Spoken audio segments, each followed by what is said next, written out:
Hi, welcome to Fit and Trim. Today we're talking about loose leash walking. It's a common problem. Dogs pulling on their leash making walks uncomfortable or dangerous. Why is this a problem for so many people? The problem is that your dog is learning all the time, not just when you think you're training. All the times that you let your dog pull you towards something, he was rewarded for pulling, by getting to sniff where he wanted to sniff, or greeting that friendly stranger. The harder you pull on the leash, the harder he pulls, and voila! Your dog has learned that he has to pull on you really hard to get where he's going. So what's the solution? We need to teach the dog what we want.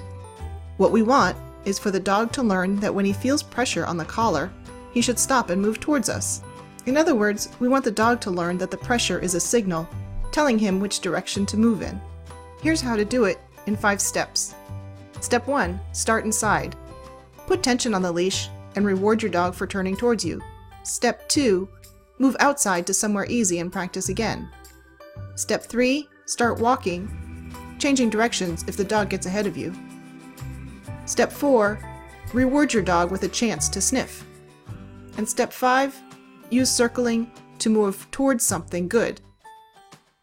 Let's go through the steps.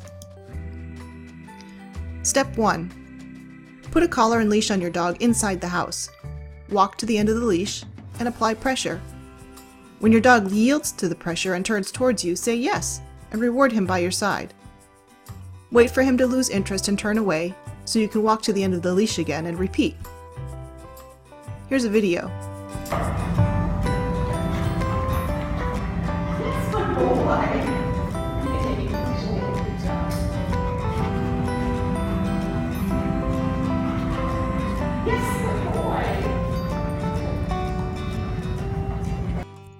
The next step is to practice outside, but start someplace easy. You can start in your yard or in front of your house. Again, let your dog walk to the end of the leash, wait for him to turn back and look at you, and when he does, say yes and reward him. Now you can start walking. When your dog gets ahead of you, stop. When he turns towards you, walk in the other direction. Reward him as he catches up to you. If you notice your dog walking near you with a loose leash and not pulling, you can reward that too. That's the behavior you want to see more of. Here's a video of that.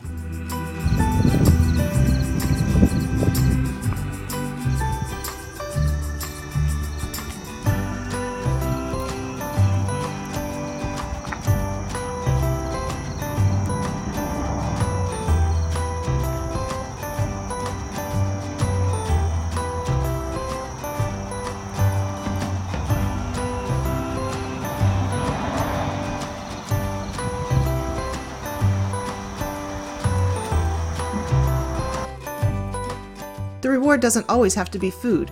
You can allow your dog to sniff or greet as a reward for walking nicely. Before your dog starts to pull, say, "Go sniff," or "Go say hi," and move at your dog's pace towards the thing he's allowed to explore. And yes, this may mean that you have to run.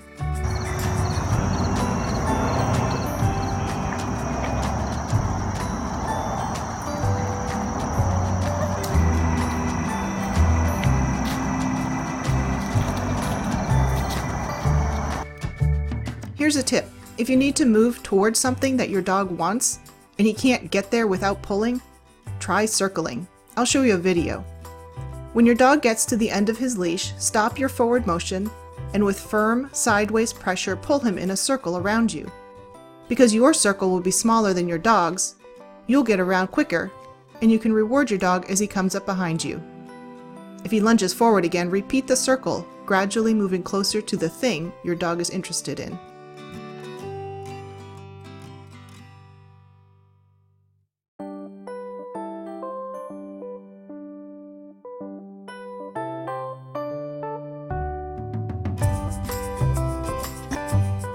Here are the 5 steps again. Remember, start inside, put tension on the leash, and reward for turning towards you.